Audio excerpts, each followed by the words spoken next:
Hola, muchas gracias a todas las anteriores participantes por sus emotivas palabras, por sus maravillosas intervenciones. En este caso vamos a iniciar con la mesa 2, que es género, y vamos a iniciar con la participación de Amalia Eugenia Fischer, que nos va a hablar de la filantropía, fortalecimiento de la sociedad civil y apoyo a los derechos de las mujeres. Muchas gracias, Amalia, por participar con nosotros. Muchas gracias por este entusiasmo que prestaron todas ustedes en esta convocatoria. Te cedo la palabra para que expongas tu tema. Muchas gracias de nueva cuenta. Muchas gracias al Instituto Mexicano en el Exterior, al señor Luis Gutiérrez Reyes, al embajador de México en Brasil y al cónsul de México en Río de Janeiro. Yo vivo en Río de Janeiro hace 25 años y voy a intentar correr. Cambié mucho lo que iba a hablar a medida que todas iban conversando con nosotras y nosotros.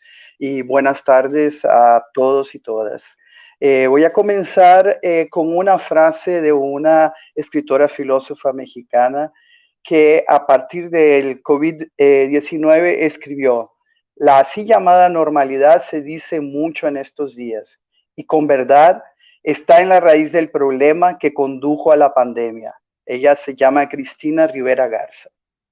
Y nuestro planeta está viviendo hace un año un colapso terrible en la salud pública, en la economía, y millones de personas han muerto y otras continuarán muriendo. Y lo que más nos llega es el momento de la incertidumbre que es parte de la vida, y siendo parte de la vida siempre pensamos que la muerte nunca va a llegar, pero la muerte está a la vuelta de la esquina y la incertidumbre es más clara para nosotros y nosotras en estos momentos. Hemos salido del tiempo lineal para entrar al tiempo de la simultaneidad y eso se ha hecho evidente todo el tiempo. Estamos en este momento en la simultaneidad y el tiempo durante este año en algunos momentos nos pareció muy... que el tiempo era muy largo, que parecía que los días no eran días y las semanas no eran semanas, sino años. Nuestra cotidianidad fue totalmente convulsionada. Este año el COVID ha trastocado todo, el espacio, el tiempo, la percepción, los afectos, lo social, lo político, lo económico, lo financiero. Sin embargo, ha hecho una cuestión que para nosotros se volvió y en nosotras se volvió una cuestión de qué era lo común, ¿ya? Que es la desigualdad. El COVID colocó en la mesa de discusión la desigualdad al desnudo. O sea, con el COVID no se puede ocultar más lo que ya las organizaciones de la sociedad civil, las fundaciones de justicia social, los fondos de mujeres, veníamos diciendo desde el siglo pasado, que el sistema provoca condiciones de extrema desigualdad y de discriminaciones. Entonces, yo voy a enfocar un poco lo que voy a hablar a partir de esas desigualdades. ¿Por qué filantropía? La filantropía en estos momentos no es más caridad, no es más piedad. La filantropía en estos momentos está intentando cambiar y transformar el mundo. Y para cambiar y transformar el mundo, la filantropía tiene que verse a sí misma. La filantropía ha estado mucho más del lado de la piedad y la caridad, y ahora tiene que estar del lado de la transformación y de la transformación social. Y en el centro de la filantropía tendrían que estar los derechos de las mujeres. ¿Por qué? Porque las mujeres, como alguien dijo hoy, son las cuidadoras. Pero no son las cuidadoras porque sea una cuestión natural de nosotras las mujeres. Somos cuidadoras porque el sistema nos colocó en ese momento para desempeñar esos papeles, los papeles de cuidadoras. Y tenemos que, por ejemplo, más del 60% de las mujeres que están en la línea de frente o son enfermeras o son personas que están en los servicios más inmediatos de la sociedad en este momento. Por otro lado, son las mujeres en las comunidades, en los territorios, en todos los espacios de la sociedad que se movilizaron para combatir el COVID, para no dejar morir más gente, que no fuera solo por la enfermedad, sino también por el hambre, por la falta de trabajo, por la miseria que el COVID está provocando. No que va a provocar, que ya está provocando. Otra de las cuestiones que tenemos que ver es que está solamente comenzando la pandemia, porque la pandemia va a durar 10 años en el sentido de que va a ser una pandemia económica también. Y ahí tenemos que pensar en todas y todos los seres que habitan la Tierra. Estoy hablando de los seres humanos y no humanos. Tenemos que preocuparnos por el planeta porque el COVID tiene que ver mucho con el cambio climático. Entonces, es importante en este momento ver para los pueblos originarios nuestros, que ellos son sabios y que ellos saben cómo relacionarse con el planeta Tierra y con aquellos seres que no son humanos, porque tal vez es eso lo que nos va a salvar en este momento especie, como la especie humana. Quería también traer una reflexión que hizo una feminista brasileña que se llama Débora Diniz, que ella fundó una organización que se llama ANIS, y cuando fue la epidemia del Zika, ella hizo una investigación y ella va a descubrir que en las pandemias, en las epidemias, los seres discriminados y los seres más vulnerables son los que más sufren. Y ella va a decir, la presencia etnográfica me mostró cómo la epidemia produce nuevas precarizaciones en la vida ya vulnerabilizadas por la desigualdad y por la discriminación sexual. Hay una discriminación interseccional en la forma en que la epidemia atraviesa la vida de las mujeres ya empobrecidas, poco escolarizadas y con la inserción frágil en el mundo del trabajo.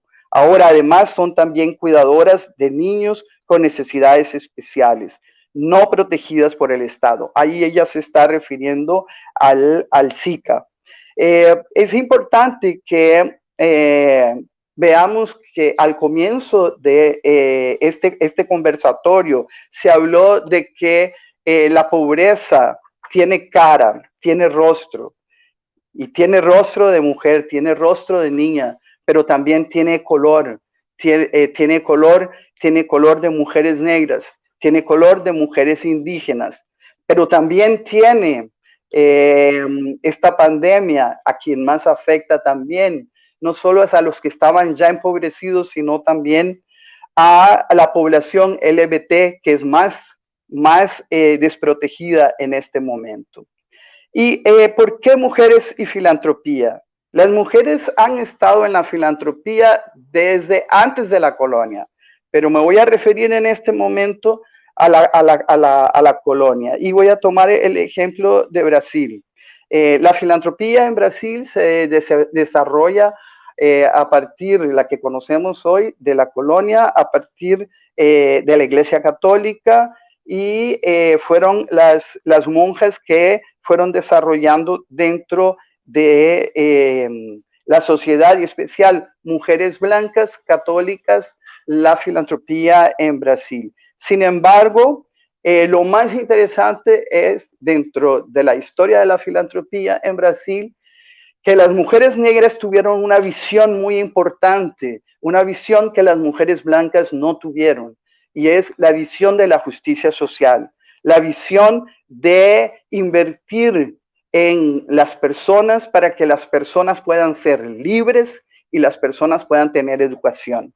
Y en ese sentido, ellas compraban la libertad de los esclavos cuando podían y les daban educación. ¿A través de qué? De las hermandades, porque la Iglesia Católica en la colonia, que era totalmente racista, y eso no significa que no sea más, ¿no? Dividía, habían iglesias para los blancos, iglesias para las personas negras. Eso no quiere decir que solo la filantropía de justicia social solo se desarrolló en la época de la lucha contra la esclavitud y el abolicionismo, sino que en toda América Latina hemos visto cómo movimientos sociales se juntan y buscan recaudar fondos en los autobuses, en las calles, cómo lo han hecho también para situaciones emergenciales como terremotos, etcétera, etcétera. Pero en el centro de toda esa emergencia siempre han estado las mujeres, porque las mujeres saben perfectamente bien lo que necesitan las comunidades, los barrios, las sociedades, etcétera, etcétera. Y es en los años 80 y 90 que el movimiento feminista en el mundo comienza a pensar que las mujeres de los movimientos sociales deberían de tener su propio dinero. Y ahí se crean los fondos de mujeres. El primer fondo de mujer en América Latina que existió, el primer fondo de mujeres que existió, es mexicano. Se llama Semillas. Fue fundado por varias mujeres, entre esas por Lucero González, que es una feminista fotógrafa que tal vez algunos o algunas de ustedes conocen. Los primeros fondos de mujeres fueron fundados en Estados Unidos, que es el Fondo Global para las Mujeres. El segundo fondo, ese es el segundo fondo que fue fundado. El primer fondo que fue fundado fue Mama Cash en los Países Bajos, en Holanda. Y de Mama Cash y de Global Fund, los otros fondos de mujeres han aprendido. Semillas aprendió, y cuando yo llegué a Brasil, traje la idea de la importancia de crear un fondo en Brasil para las mujeres brasileñas. Mis amigas feministas, yo soy feminista desde que tenía 18 años y yo tengo 66 años, voy a cumplir la próxima semana.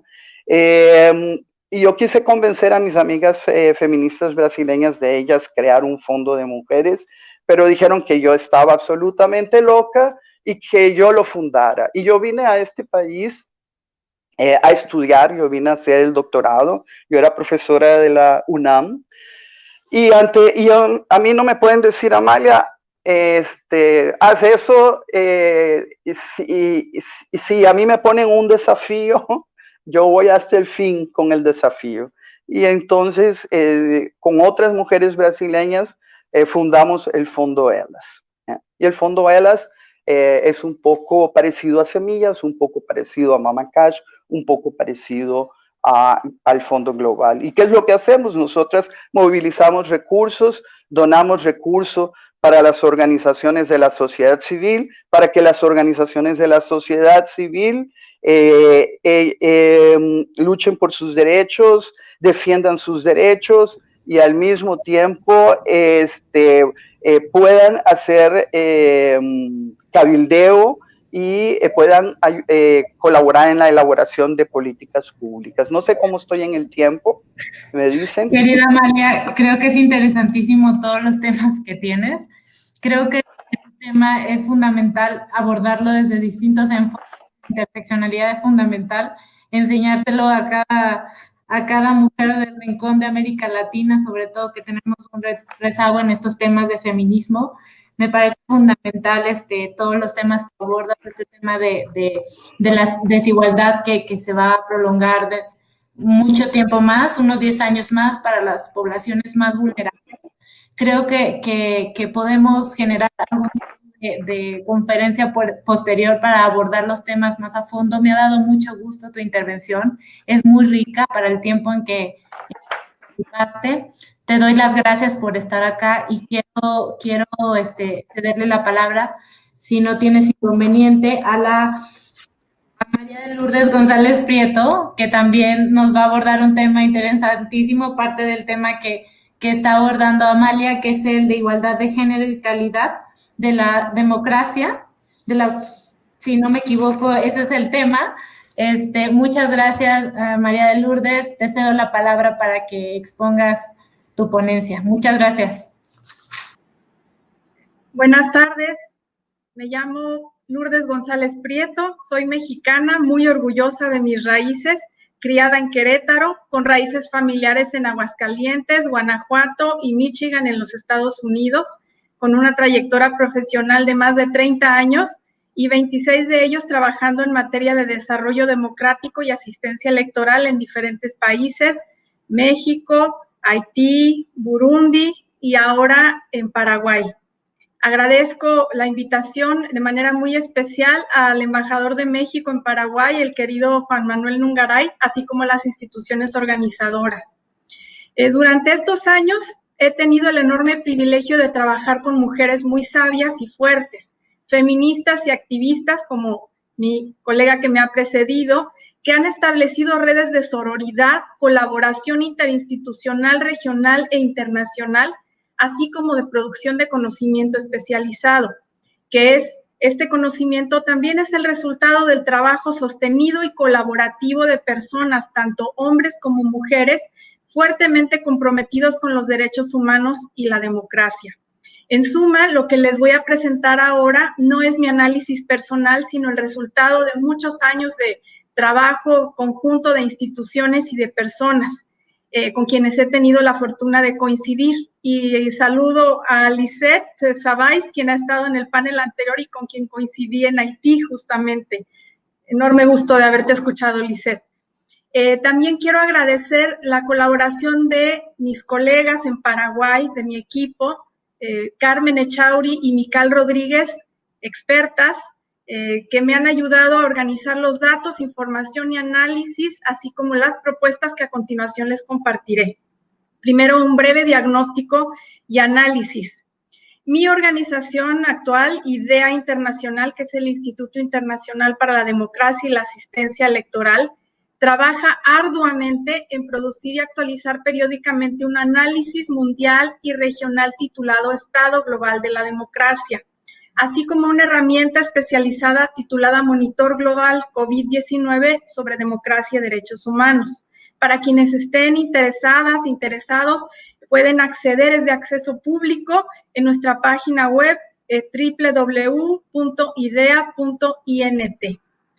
Mediante estos estudios ha sido posible hacer un diagnóstico claro del estado que guarda la democracia en el mundo, así como en las regiones y países, tanto antes como durante la pandemia.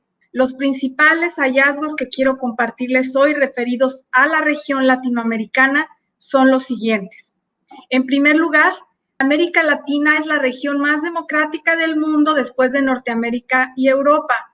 No obstante, se venía observando ya un deterioro en la calidad de las democracias latinoamericanas desde antes de 2020, que se ha agudizado y acelerado debido a los efectos de la pandemia por COVID-19. América Latina es la región que más ha avanzado en materia de igualdad política de género en décadas recientes. Es cierto, hubo avances significativos y también un alza en la representación política de las mujeres en América Latina, pero sigue habiendo muchas diferencias entre regiones y países y podemos citar como un logro de especial relevancia la aprobación de leyes de paridad en 10 países, entre ellos México, con mucho orgullo, entre 2008 y 2019 y ahora 2020. Y 21, esperemos que más países se vayan sumando. Pero el desafío real es que los avances normativos de la paridad ahora sean puestos en práctica para que se consolide la paridad como parte de la vida democrática. En estos estudios que les he citado, en esta mirada global a la democracia y específicamente en América Latina, observamos 3 retos prioritarios. 1, la región latinoamericana registra los niveles más altos de desigualdad socioeconómica del mundo, lo que se ha traducido en un acceso muy desigual al poder político. 2, los partidos de América Latina están sufriendo una verdadera crisis de representación. Y 3, se ha observado una contracción del espacio cívico y mediático, así como un gravísimo problema de corrupción en nuestra región. Ante estos retos, los antídotos que conocemos y que funcionan Para el reto de la desigualdad hay que asegurar mayor igualdad e inclusión. Para el reto de la crisis de representación, modernizar el ejercicio de la política para responder a las demandas del siglo XXI. Y para el reto de la corrupción, control, transparencia, rendición de cuentas. Ahora, algunos de los efectos más fuertes de la pandemia sobre las democracias en todo el mundo y América Latina no es la excepción, se han hecho sentir sobre las mujeres. Así como la pandemia puso bajo la lupa las desigualdades estructurales preexistentes y el grave problema de corrupción, también puso de manifiesto y agravó la sobrecarga sobre las mujeres. Las condiciones excepcionales de la pandemia amenaza la vida y pérdida de millones de vidas humanas, contagio acelerado, confinamiento y teletrabajo en el ámbito privado, traslado al ámbito privado de necesidades previamente resueltas desde el público, como era la educación de niños y niñas, el aumento de cargas de trabajo en el hogar, de cuidados doméstico y de apoyo escolar, y de manera muy preocupante el aumento de la violencia contra las mujeres, así como cierre o desaceleración de la actividad económica, pérdida de fuentes de trabajo, todo esto evidencia también una brecha digital en la que las mujeres están saliendo particularmente afectadas. Junto con estructuras institucionales débiles y carentes de herramientas para procesar las políticas públicas en torno a esta crisis para gestionar la respuesta sanitaria, necesitamos asegurar que haya una gestión con eficiencia, transparencia y respeto a los principios de igualdad y equidad. Estamos viendo frente a este escenario que apenas un 12% de los países han activado medidas específicas para las mujeres durante estas crisis. La región, entonces, presenta estos niveles de desigualdad que se siguen traduciendo en inequidades, en desigualdades, en desequilibrios en el acceso al poder político. Entre las desigualdades que más afectan a las mujeres podemos citar la división sexual del trabajo, el uso del tiempo, la desigualdad en cuanto a la participación en el mercado laboral y, muy importante, las desigualdades en cuanto a los roles familiares de mujeres y hombres. Les doy un ejemplo concreto. En muchos países latinoamericanos, un alto porcentaje de la población encuestada, más de la mitad, considera que las mujeres deben dedicarse a la familia antes que a la política o al espacio público. La crucial importancia de la voz pública de las mujeres. El lugar de las mujeres está ahí en donde se están tomando las decisiones. Y a modo de conclusión, les presento algunas propuestas que hemos venido reflexionando de manera conjunta en mi equipo, en mi organización, pero también con nuestras contrapartes. En primer lugar, la pandemia ha creado una coyuntura excepcional que plantea desafíos urgentes y hace necesarias acciones efectivas. Por una parte, la democracia exige un respeto total e irrestricto al Estado de Derecho y a los derechos humanos de todas las personas. Por otra parte, la salida de la crisis sanitaria requiere instituciones, mecanismos y recursos gestionados de manera eficiente, transparente y con apego a los derechos y principios fundamentales de la democracia. Sin mujeres no hay democracia. Con pocas mujeres hay una democracia de baja calidad. Proponemos 6 tareas urgentes y prioritarias para pasar a la acción. Primera tarea: fortalecer las instituciones democráticas respetando los principios de igualdad y no discriminación. Segunda, fortalecer la capacidad del Estado para la democracia, que precisa llevar los derechos de la declaración formal a su expresión práctica en la vida de todas las personas. En otros términos, crear las condiciones para canalizar los derechos y llegar a la gente a través de las políticas públicas. Tercera, crear mecanismos, herramientas y procesos institucionales en donde no los haya, que permitan erradicar la corrupción, transparentar la gestión de los procesos públicos y las actuaciones de los actores estatales. Cuarta, adoptar mecanismos de contingencia efectivos para garantizar el cumplimiento pleno de los derechos políticos de todas las personas en condiciones de igualdad y particularmente en los procesos electorales que se están llevando a cabo en esta coyuntura de pandemia. Quinta, las elecciones como uno de los elementos centrales de la democracia no pueden convertirse en una de las víctimas de la pandemia. Es preciso garantizar su integridad y su legitimidad. Esto implica, por mencionar solo alguno de sus aspectos centrales, inclusión y ejercicio pleno de la ciudadanía política de todas las personas, en particular de las mujeres históricamente excluidas de la polis y del ejercicio del poder público. Sexta, combatir y remontar de manera decidida las desigualdades de género, ancladas estructuralmente en nuestras sociedades, en nuestras culturas, que son las que aportan mayor comprensión a la subrepresentación de las mujeres en la política. Y al hablar de desigualdades de género, nos referimos a una visión de la realidad asentada en los contenidos del machismo, de una visión patriarcal que asocia el poder político y la autoridad con el hombre, relega a las mujeres a las responsabilidades del hogar y las subordina al poder masculino. Hay que romper este pacto patriarcal. ¿Qué hacer? Vivir y practicar igualdad. Les hago una cordial invitación para que vivamos y practiquemos igualdad. Muchas gracias. Gracias, querida María de Lourdes González. Muchas gracias por el mensaje, entender las violencias que existen desde distintos enfoques y desde distintos escenarios. Y ahora pasamos con otro tipo de violencia que se sufre, que es la violencia del sistema penitenciario. De eso nos va a hablar Tonantzin Canales, sobre las presas mexicanas en Perú y su situación de género. Muchas gracias, Tonantzin. Muchas gracias. Muy buenas tardes a todos. Quiero agradecer al IME por este importante evento, a la Embajada de México en Perú y a las presas mexicanas que fueron en su momento.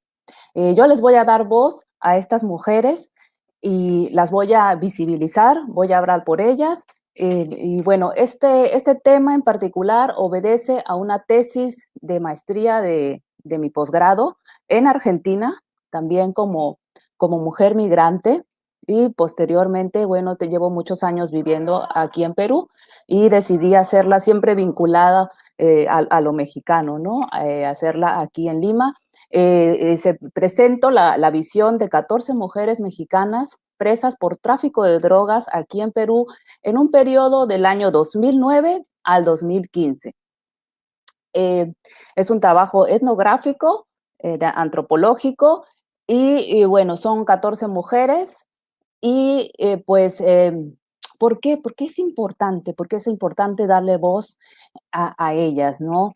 Es importante porque es virar la mirada hacia nosotras mismas como género y ver que las políticas, tanto económicas como socioeconómicas, nos afectan como individuos, y el éxito no solamente radica en nosotros mismos, sino en nuestro entorno cultural y social. Ahora bien, la experiencia de género de estas mujeres no se puede dejar de estudiar sin su experiencia vivida en México, ¿no? En base a una cultura, a un sistema patriarcal, a una experiencia de vida. Algunas de ellas han tenido la experiencia de haber sido ya presas en Estados Unidos o en México, y otras no.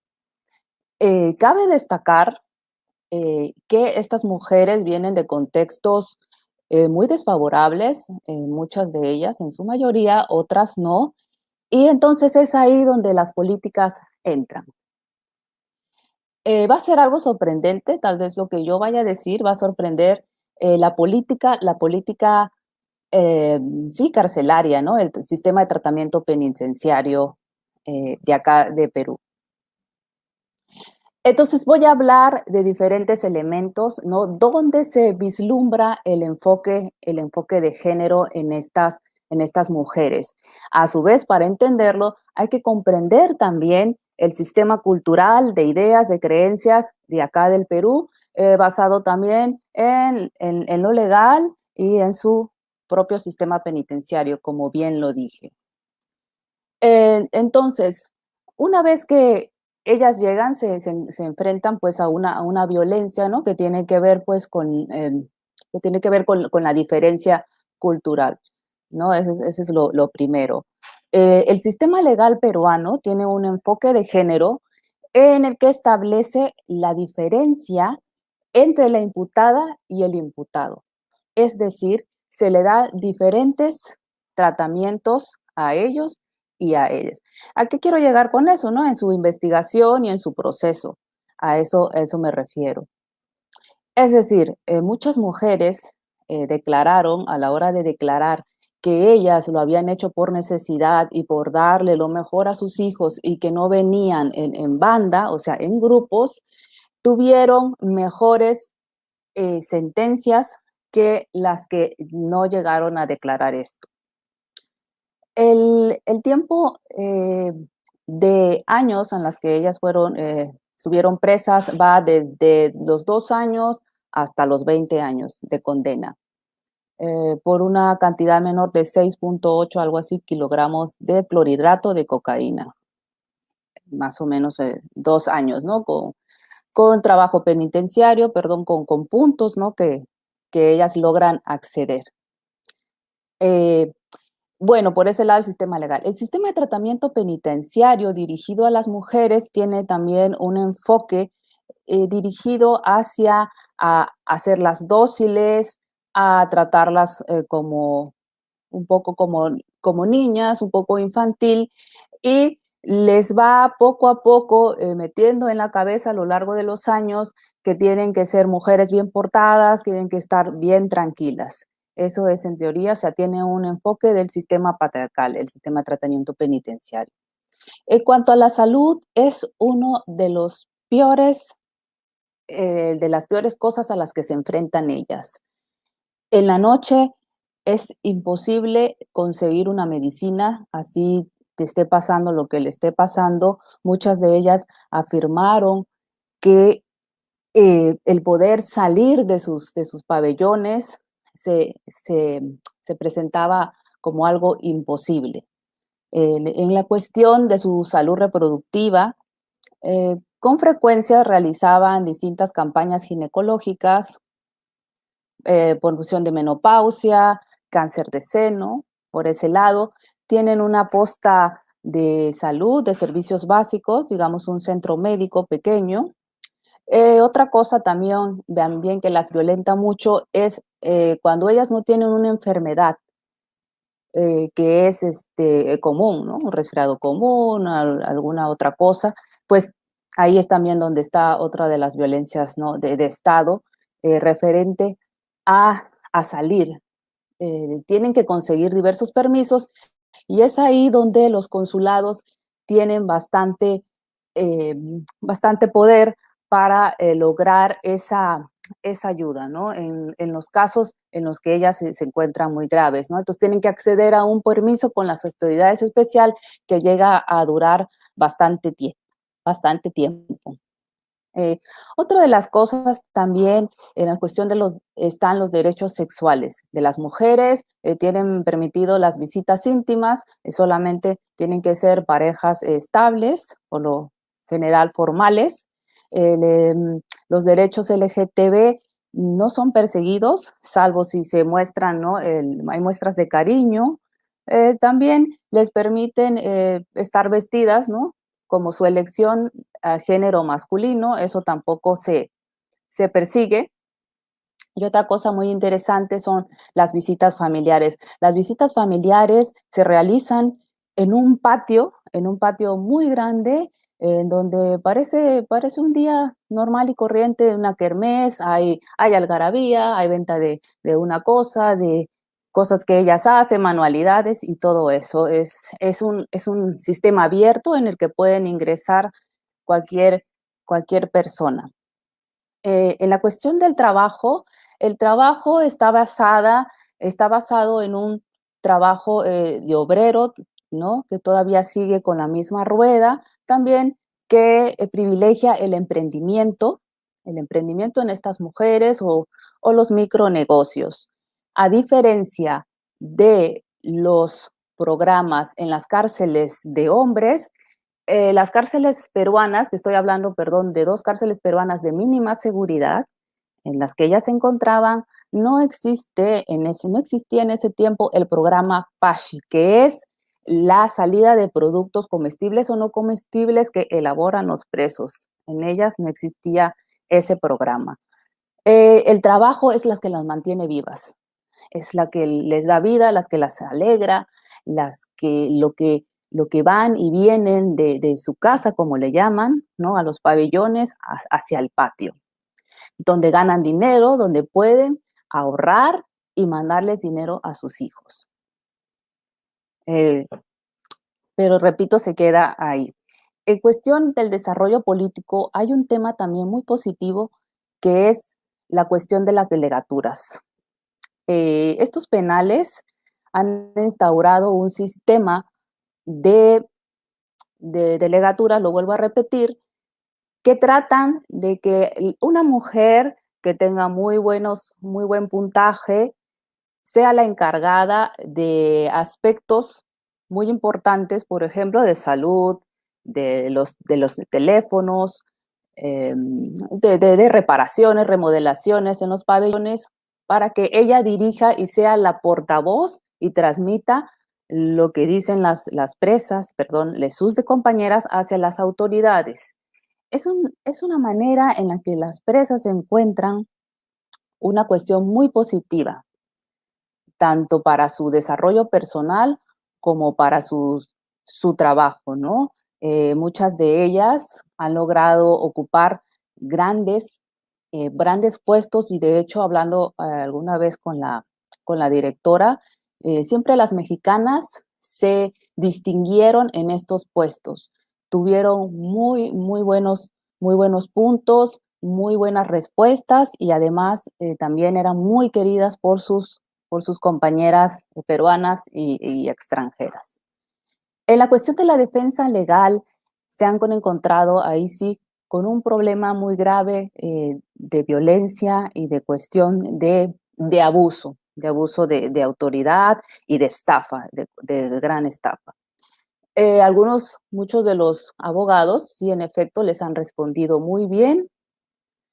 Abogados de oficio, que trabajan gratuitamente, abogados privados, pero también hay otro tipo de abogada que en ese momento era la abogada consultora de la Embajada de México.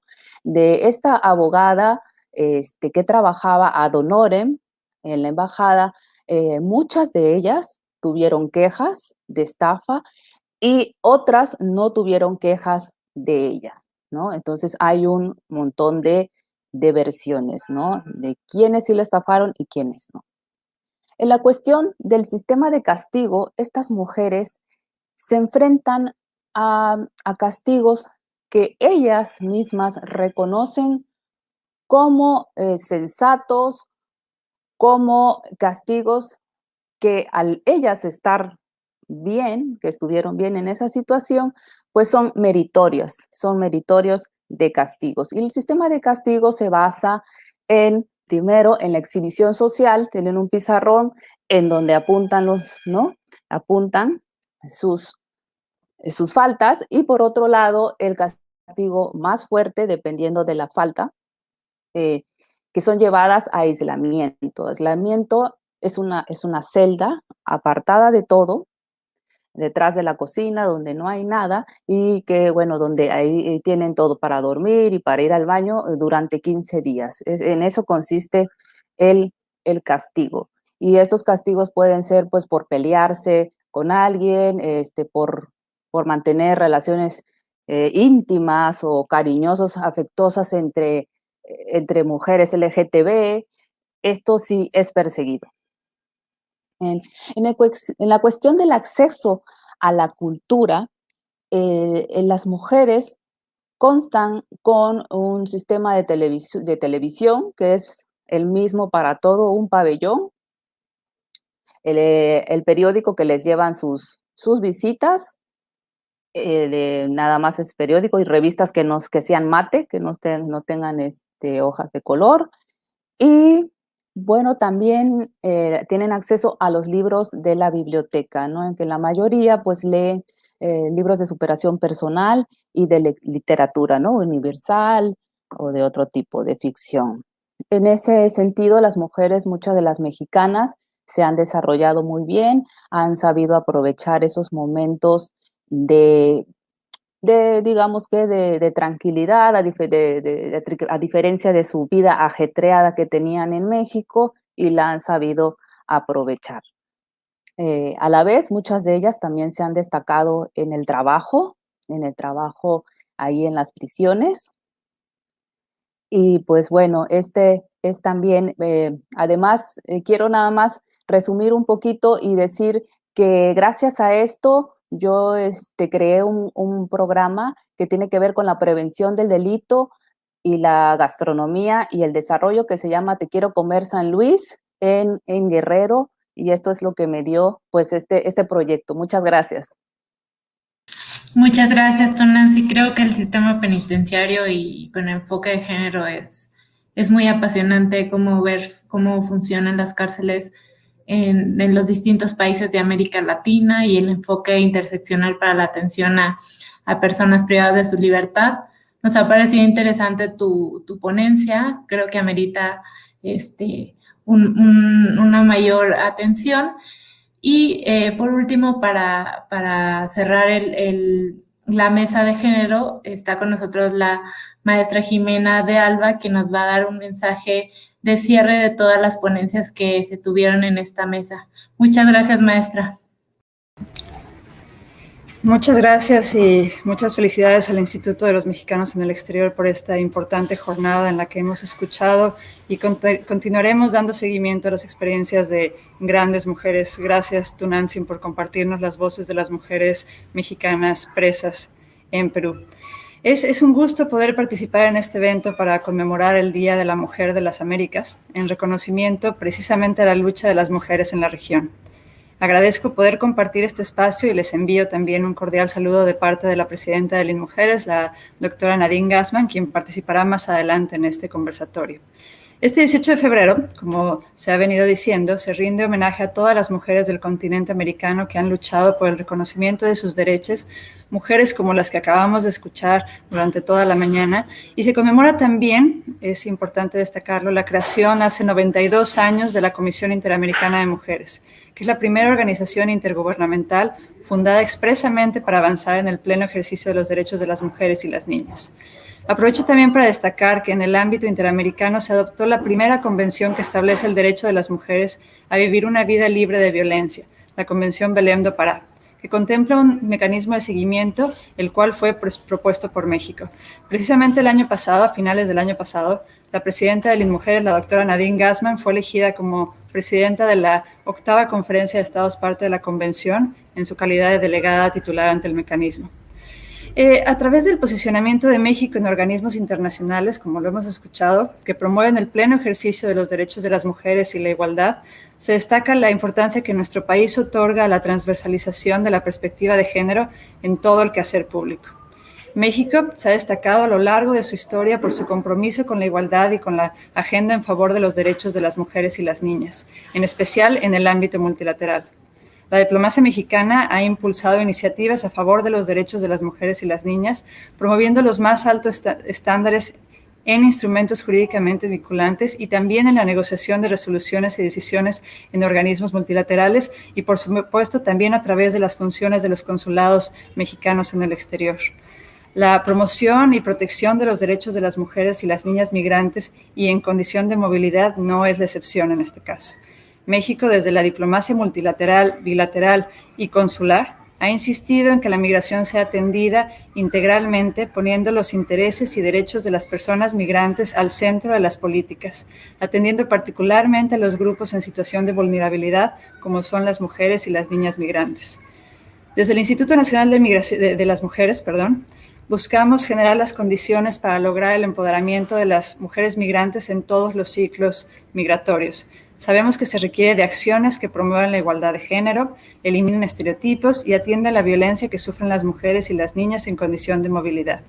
La etapa que estamos viviendo ahora debido a la pandemia por COVID-19, que ha sido mencionada reiteradamente en esta jornada, ha acentuado los desafíos y ha puesto frente a nosotras la necesidad de continuar impulsando estrategias en favor de todas las mujeres y las niñas. Sabemos que podemos salir adelante trabajando en equipo, creando redes sociales que permitan la integración y reintegración de las mujeres migrantes, como nos los han demostrado todas nuestras ponentes el día de hoy. En este marco, me permito compartirles que el 22 de diciembre del año pasado se publicó el Programa Nacional para la Igualdad entre Mujeres y Hombres, el ProIgualdad, el cual ha sido precisamente presentado oficialmente el día de hoy. El ProIgualdad contempla la necesidad de atender las formas de violencia de género contra las mujeres y las niñas migrantes. 6 líneas de acción están orientadas a proporcionarles acceso a servicios de emergencia y cotidianos en materia de salud, para difundir imágenes positivas en los medios de comunicación públicos y privados y digitales que promuevan una cultura libre de discriminación, también el acompañamiento legal especializado a mujeres víctimas de violencia y para fortalecer campañas de prevención a la violencia. El ProIgualdad es una de las herramientas sobre las cuales recae la Política Nacional de Igualdad entre Mujeres y Hombres. Es la hoja de ruta que vamos a seguir todos para garantizar la perspectiva de género en todos los programas y las políticas públicas de las instancias del Gobierno de México. Hoy por hoy tenemos la encomienda desde el Instituto Nacional de las Mujeres de unir esfuerzos para avanzar en las metas y objetivos de este programa, para fortalecer lo que ya hemos avanzado, para identificar y replicar buenas prácticas y promover la coordinación entre instancias gubernamentales, la sociedad civil y los órganos regionales e internacionales. Entonces, desde las mujeres vamos a estar muy atentas al seguimiento de los resultados que se dé de este encuentro. Promoveremos encuentros semejantes más adelante y vamos a seguir los resultados para que estén orientados a construir sociedades más igualitarias y más inclusivas. Muchas gracias por permitirnos esta participación. Muchas gracias, estimada Jimena. Gracias por tu mensaje. Gracias por darle a conocer a las mujeres en América Latina y el Caribe sobre esas estrategias que está impulsando el Instituto Nacional de las Mujeres con el programa ProIgualdad. La siguiente mesa será en unos 2 minutos sobre el tema de salud para las mujeres y en breve nos conectamos y a estar pendientes. Muchas gracias.